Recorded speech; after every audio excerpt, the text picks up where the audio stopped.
So I mean, I guess we could debate on the point of what numbers you want to use, but it's 86% of our voting members.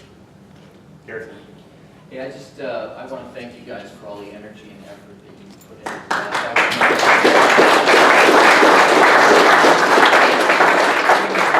I would imagine it's taken a huge amount of your time, a lot of time away from your family and business and stuff, so thank you for that. For me, it's really kind of simple. We've got, you know what, we're kind of a maligned industry. I mean, all the crap that went down in Vancouver, you know, continued to beat us in the face in terms of our professionalism, where we rank. I'm not even so sure we're about used car dealers anymore.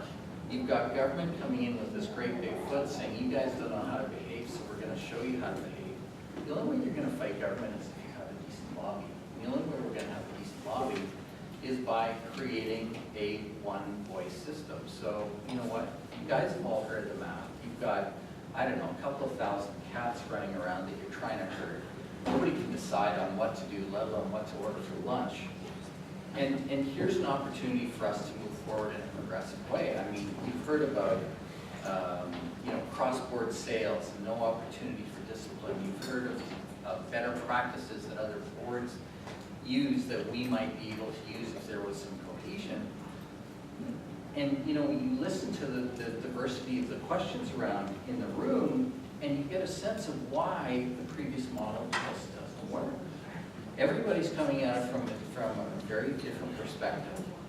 And here you've got the opportunity to get the smartest minds that we've got in a room that might have the ability to take on government. You saw what happened to these guys when they went to Victoria. I think Michael said they got torched. And that's the reality. You know what? I mean, regardless of what we think on an individual basis, you know what, you need a big stick to go in and say, whoa, wait a minute. No, you're not going to do that, or you're not going to do that with at least some consultation.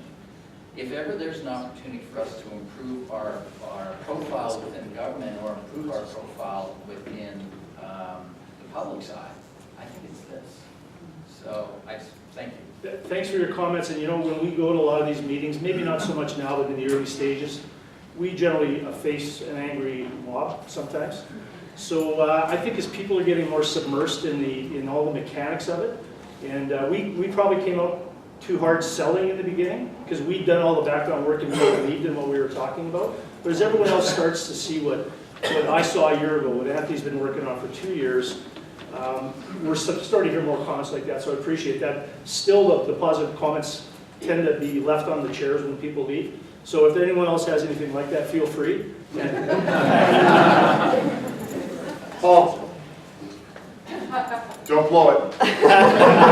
Waited a long time. Because I want to try and get as much information out of you guys as I can, because honestly, I won't have time to do your meetings and other stuff. So I guess the question is, Go to the website. hey, fair enough. Honestly, I don't know what the website is. Realtorsofbc.ca. You'll be able to see it again. So what is what are these better services that we're going to get, or this is just the opportunity for you to go and fight for these better services, and why haven't we been fighting for these better services already? Pros and cons. Do you want to say that? I think it's be pros and cons. I think that's a fair one, because we're going to do that. We're going to lay that stuff out for you guys. We are really. Sorry, Dave, I missed you. That's okay. My question is, when I was listening to you guys talk about the transition team, so assuming the vote goes positive, let's say, and then you've got the transition team, which is the presidents of the boards that are signing up. So my question, like what that says to me is really positive because it says representation. So I guess what I'm wondering is, after the transition, what's the mechanism to, for the representation? Like, is it going to be, votes for members to be elected to the Realtors of BC? If so, wouldn't that be more driven from Vancouver, where the numbers are really high? Like, are we in danger of... She'll break it down for you. Okay. Where are the seats coming from? For the end state board? Yeah. So the end state board, so the first job of the transition board, 3 things they have to do. They have to determine what a successful amalgamation looks like, so exactly how they want it to look. They have to get a nominating committee together for the new board, and I'm going to talk about that in a second, and they have to hire the new CEO. Okay, that's their 3 jobs. 6 months in, well, during that 6 months, nominations go out for the new board. The new board of directors will be a 9-person board. 6 of those positions will be realtors. A minimum of 2 of those 6 positions must come from outside of Metro Vancouver, which is the Lower Mainland, Abbotsford, and Mission, okay? So a minimum of 6 doesn't mean, or a minimum of 2, doesn't mean only 2, a minimum. And then 3 non-industry board members. So expertise from finance, accounting, mergers and acquisitions, whatever that need is. So how that will occur is the nominating committee will go to the general membership. Who are the best people to govern the organization? So not represent, but govern Realtors of BC. Nominations go out, they collect them, they evaluate them. Every realtor, as part of Realtors of BC, gets to elect that board of directors, regardless of where they come from. So on the question of representation, it's not a representative board. It's a governing board of directors, okay? And I want to hold the representation question for 1 second. A great example of how that process works now is the BCREA Board of Directors. So I mentioned earlier when Francis said, we get a person at the table from this area. We don't. They're elected from amongst the membership. Of the 12 BCREA directors right now that have been elected from across the province, there are 7 of them that are outside the Lower Mainland. So there are 3 from the island, 2 from the interior, 1 from the north, and I'm missing 1. 2 from the north. In any case, there are 7 out of 12 that are from outside the Lower Mainland. So the object is best person for the job in terms of governing the organization. Where the representation piece comes in the model, and you'll still see this on the website, there are a couple of pieces baked in. One is there is going to be a membership representative advisory group. And this group is there to represent all of the regional interests across the province.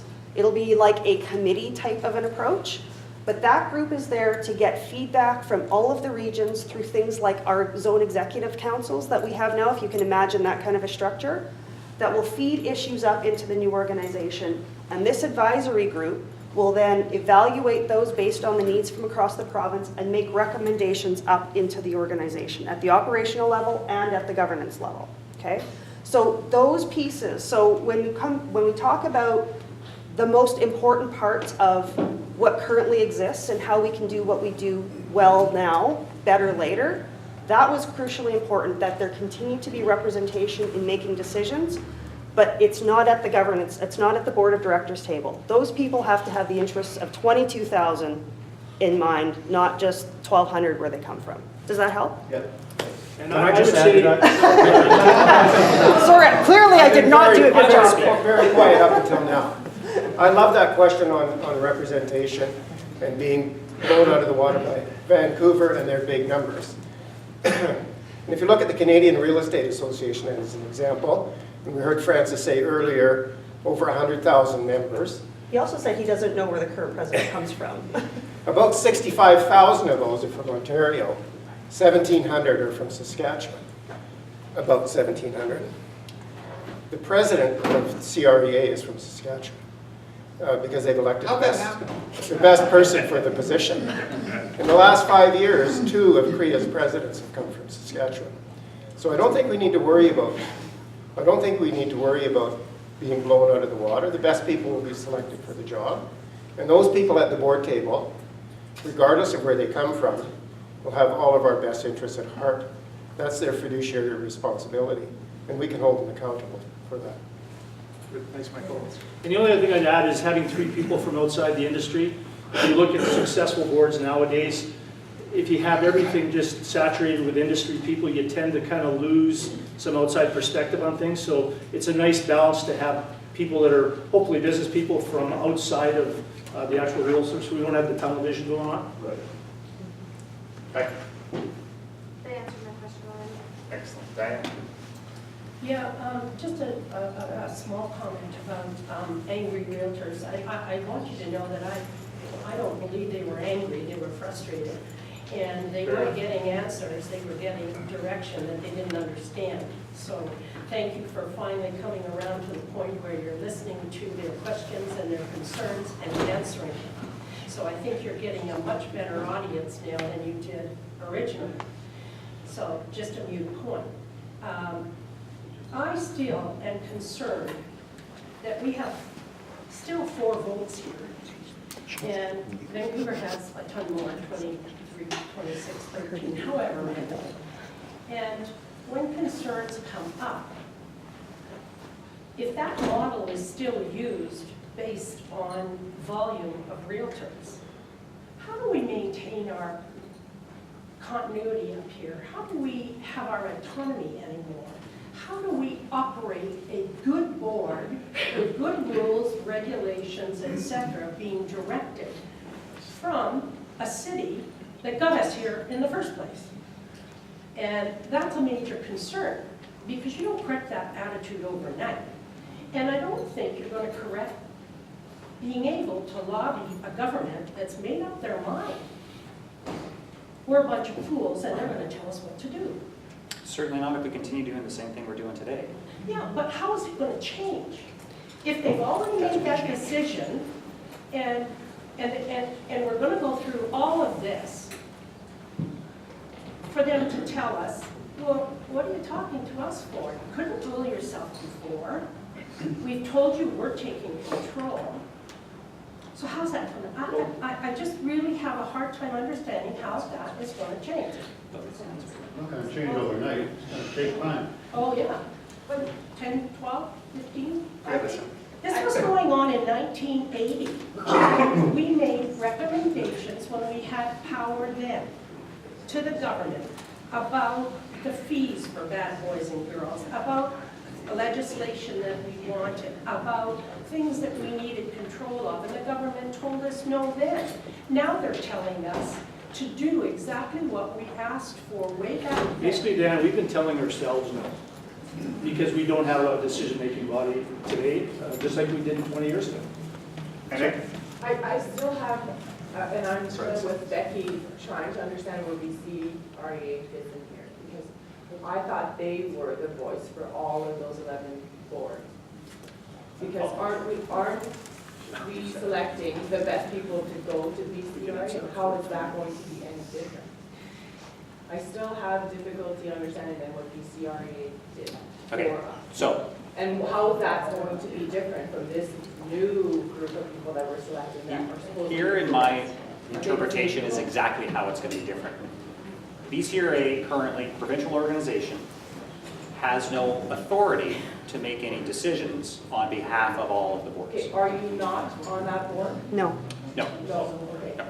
So BCRA does not have the authority to make decisions on behalf of all the boards. Anytime that there is a decision to be made or a position to be taken, they go to each and every single board around the province to get buy-in and agreement before they can actually take a position forward and speak about it or go to the government with it, etc. Realtors of BC, taking BCRA's role as part of the organization, now has a board of directors and a single organization. They don't need to go to everybody to ask what they think, because they are going to speak on behalf of the 86% of the members of the province. Can I carry that one step further? So practically, this is how it happens. Right now, BCREA takes their direction from 11 boards. The direction they actually take from 11 boards are from groups of boards of directors from each of those 11 boards who 10 people at the OMREB table have to make a decision on a position they want to take, and that gets carried forward in their own time. They're volunteers, they do it off the side of their desk. We don't have resources for advocacy at OMREB, so these are volunteers, make a decision. A volunteer represents at BCREA what that should look like, how that should, be developed. Those volunteers, so advocacy is a long game. This is my background, political advocacy and government lobbying.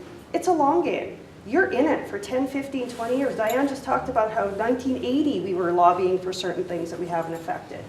So when you have volunteers that are rotating year on year, you're starting from ground one every year. So you have volunteers carrying a message that are rotating. You don't have a mandate at the provincial government to lobby effectively, i.e. they don't have a hired lobbyist who is there to be that consistent long game. And it's all a structure question. It's not about a desire or a lack of desire or a want to. It's just the structure. We're based on a structure of volunteers that rotate on an annual basis and a lack of consolidated resources. As an example, Nick, what would happen when I sat at the table is that an issue would come up. We as a board of directors would vote on it, sometimes 2 weeks before BCRA was meeting, because that's when we met. It was 3 weeks. And if Anthony was our president, we would vote. And we'd say, Anthony, you've got to go vote yes or no on this issue. And it didn't matter what happened at that table with new information. He had to vote what our board of directors said. So once that die was cast at our directors meeting, it was done forever. And that's the problem, because Anthony may have got new information at the table and said, oh gosh, I wish I could talk to my directors now because I really want to vote no. I thought that's what they were doing. I didn't realize, because I was like, well, then what's the point? Because if they can't get along there, how's that going to be different the other way? And so I didn't realize that they. It's 100 people to 120 people making a decision on every issue. That's right. Too many chiefs. Francis, can I just come back to the one point that Diane made, because it's a really good one. That, again, in my mind, I think opens a huge opportunity through a new organized entity. So you're absolutely right, Diane. The government has now made some decisions around higher penalties for licensees. So what, they've increased fees now to what, fines to $250 at the agent level and $500,000 to the broker level. You know, for many of you, I'm thinking that those are considerable if you were to have to face that. One of the proposals, so imagine if in this new entity, there was a focus on putting together something like a legal defense fund with some of these freed up resources that we can free up through amalgamation and eliminating duplication. If you could put on behalf of this industry a legal defense fund together, to me that already elevates the level of professionalism. And it says to government, okay, we get it, we have to do a better job, and we're willing to backstop that as an industry on behalf of our members too. Does it mean that we raise the bar and expect better things from realtors? Maybe, but we're not in a position, there is no way we could do that in our structure today, free up those resources to put something like that in place. Lisa, I'm sorry, I really knew you there. Are you okay or? Well, I just want to make one point about, I mean, I know that there's been a lot of stuff that's happened with Vancouver agents and this and that, but we can't paint every Vancouver agent with that brush. And I think agents that work in Vancouver want the change just like everybody else here. They're swimming in that cesspool every day. They probably want the change more than We'll find out. us. We'll Right? find out. Ken? Just wanted to talk a couple big picture issues. All I've known most of my life, and in my older, been through a lot of change in our lives. And when you have these kind of decisions to make, and you get all the facts you can, but what I sensed in the last couple of meetings, this is a better meeting than we had a couple of former ones, but it was fear of change was really more in the room than it was lack of facts, or the negative people in the room will never have enough facts to make a decision positively, so just hope they're in the minority. But just ask yourself, is it fear of change you're worrying about, or is it actually lack of facts of what you have? But all the change I've seen in my life through banking, we have to manage the fear of change more than we have to manage the change itself. So just think of that in your mind when you're making a decision.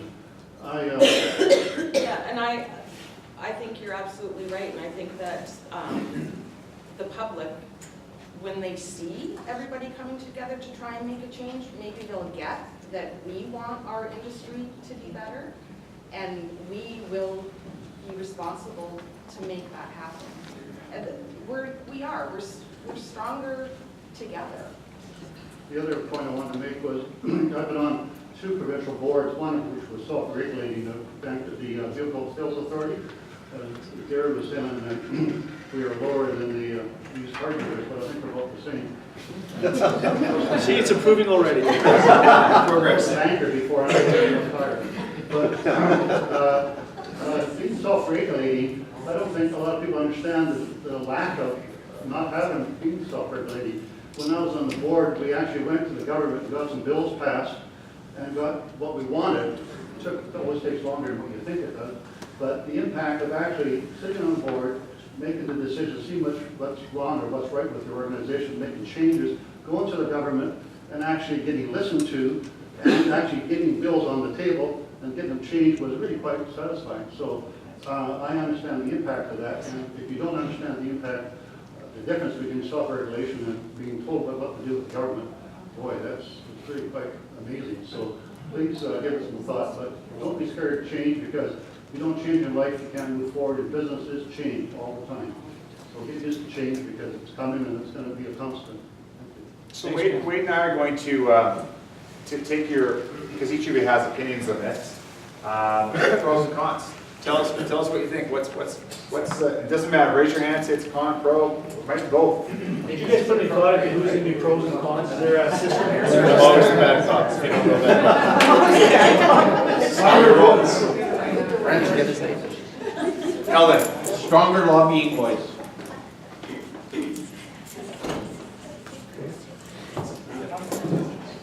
Who else had a hand up there? Okay. Well, that was easy. Can I write down same old voice? Save money on duplication.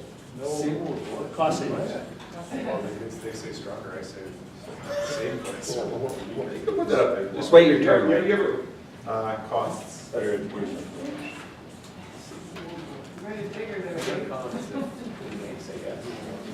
Better education. That's what I've said 3 times. You can write it down. I'm sorry, it's a hard. You're so over here. I think Wade lost this battle before we even started. No, Just so you've been talking about is the pros. Oh, well, we have some cons. Just so you know, I have some cons. Sarah. We're all gonna have to learn new stuff, and I think that's a con. It's Yeah. gonna cost us money. Yeah. It's going to be change, which is going to take time, effort. The Matrix is coming up for renewal. I don't know if people know that, but our contract with Matrix is coming up for renewal in April anyway, so we may be learning a new system then regardless. There will be other things, though. This will not be a honeymoon. Con fear What of happens? less representation as a con. Okay, less representation in the Okanagan. Yes, for Okay. the Okanagan. That is a fear. That- Fear, not that it's true, but that's. What's that? Which side do fees go on? They're about the same. So I think that the fee is going to be slightly more expensive to you right off the bat, but here's the reality. If you tore the budget apart last year, we're not getting enough revenue to pay for our expenses right now. They're buried in that budget. So when I did the analysis last year, it looks like it'll be very similar. You can do that yourself, but it'll be very similar. There will be 2 models though. The one thing I don't like about it, which is a con, it actually charges less to the unsuccessful realtor. Because you can go to a straight monthly fee and a transaction fee. And so if you do 2 deals a year, it's actually cheaper for you to be a realtor.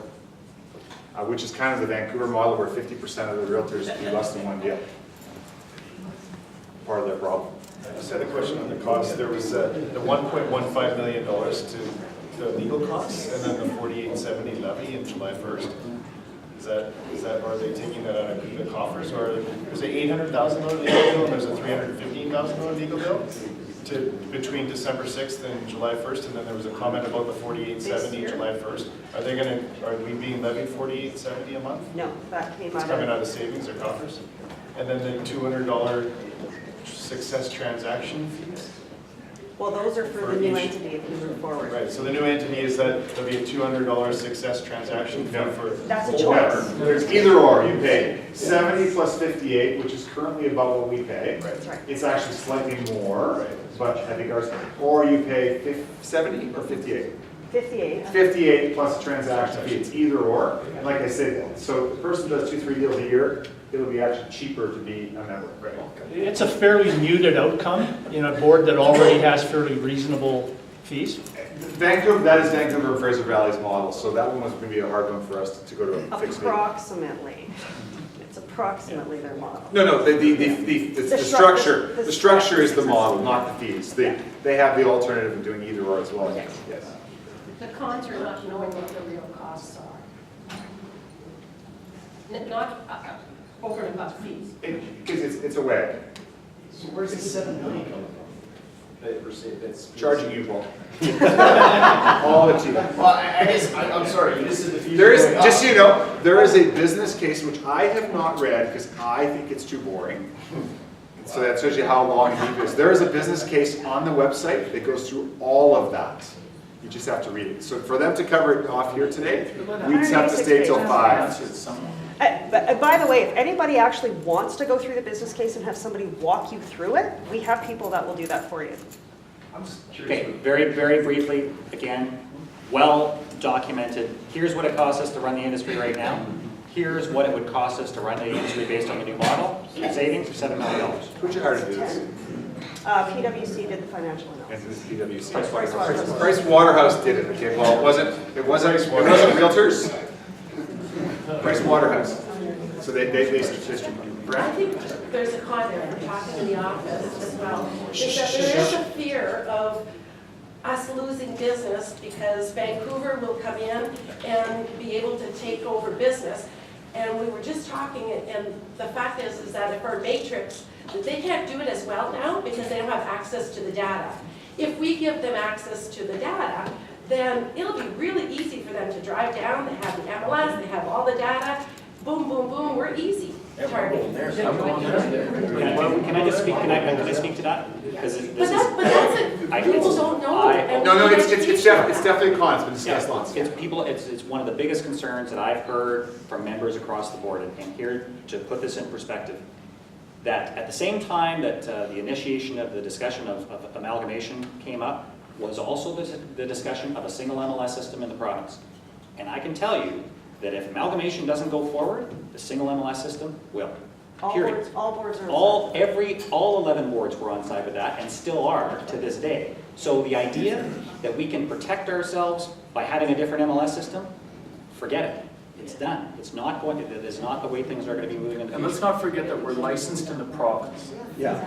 Anybody can do this, right? If the information is given, we are licensed in the province, people can roam where they're gonna roam, and it's happening more and more, right? And if you think this has been a tough year for organized real estate in BC, try to enter the discussion with the Anti-Competition Bureau about us trying to stop people from coming into a market and try to face that without an organized board of directors heading up your business. Everything always kind of comes back around to that. I want to thank you for talking about the MLS system because I think a lot of board members don't know about that.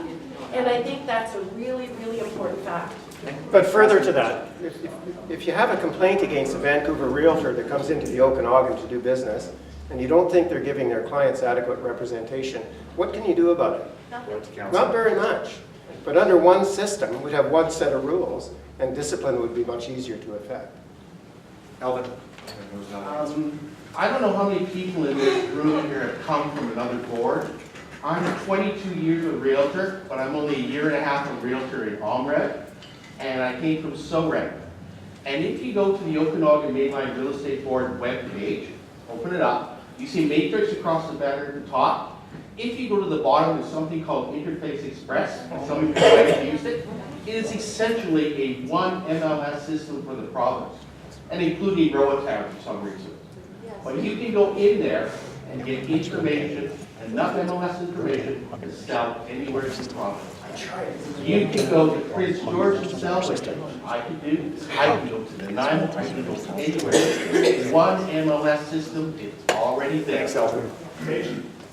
My comment is just that I feel that this whole group of individuals is looking to make a good decision for them as individuals. And I think that, Anthony, when this point was brought up about the boards, you said, I get that all the time, that's one of the biggest cons. Perhaps you could tell us more cons that you have heard, and I feel like we're getting all the positive and not the negative. No, we'll come to that because it's interesting. With the group that we met with at the board that had 13 people from our company, we wrote down some pros and cons. It's about 50-50, and they're here. So when we finish them, I'm gonna expose The reveal. we're gonna just bring them out because there's a couple that we've actually missed on both sides. Anyone else? Bill? So, having the one system, does that mean we're gonna have one contract? Standard? Yeah, we currently have one contract. No, I mean For listing sale. contract? Listing contract, is that what you mean? Yeah, it sounds like there's different types if you go to a different board. So does that mean we're gonna have one standard contract? And you can go to province forums and pull up all sorts of different things, so there will be more, and those will all be brought together. They will be harmonized for sure, that's, Can I ask Yes. a question? Because I had an interboard, no?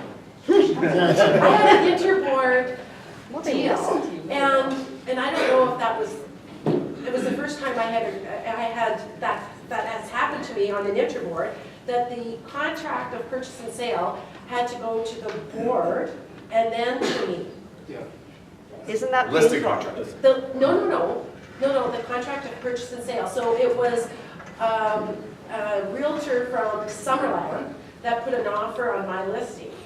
And he couldn't send me the contract of purchase sale directly. That's He had to weird. go through his board. That's weird. Is that That's nothing to do with anything. I just wasn't sure if that was the right. They didn't know what they were talking about. Okay. All right, I'm going to, all right, so here's what we came up with, and Wade's got a list of them as well, of the top 5 reasons these 30 people picked, which is, interestingly, when we finished the meeting, they pretty much told us it's the top 5 and we went. So voice, which we talked about, influence, ability to execute our strategic objectives, a provincial MLS, which by the way is on both, okay, it's on both, because there's the advantage and the disadvantage. Better education, because there's funds to do more. Elevated professional standards, because we will have the same set of standards. And the negatives were the MLS and Vancouver Realtors. That's my handwriting, just because this didn't indicate what it really was, but Vancouver Realtors coming into our market, which you all hate. A loss of a voice in our regional area. What you didn't ask today was about our real estate assets. We have $1.5 million-ish in the bank, and then our building will also fold into, which is worth $800 million or whatever it is. And what happens to our staff? So why don't I add? I wish it was 800. That made me laugh. Okay, so maybe just on the 2 negatives that I have not been asked today. What is going to happen? How does? And it's answered on the web, by the way. The real estate assets is answered on the web, but maybe someone can answer that one. the assets. Yeah. And how it worked out. So every board, again, and back to this, I talked a little bit about the due diligence, getting the actual fine details of every board's financial position. That was done. Every board that was involved, legal and financial, and determined exactly what every board's assets were and their financial position was. Every board's assets that votes to amalgamate, we move with our assets and become part of that single organization. They don't go anywhere, they don't disappear. We move into the new organization, our assets come along with us. In a very generalized way, we're all the same. There's very more similarities to like assets per member of every board than you would expect. I mean, yes, we've got $1.5 million in the bank, and we've got a building. Our building's, worth $800 million apparently. 802 million, But for example, Vancouver's is 30 or 40 million. So again, the size of the assets of each organization is basically representational to the size of membership. So all comes together. Staff. So staff is a great question. One of the biggest questions that we had it yesterday. We were at a brokerage meeting up in Vernon yesterday. And the question is,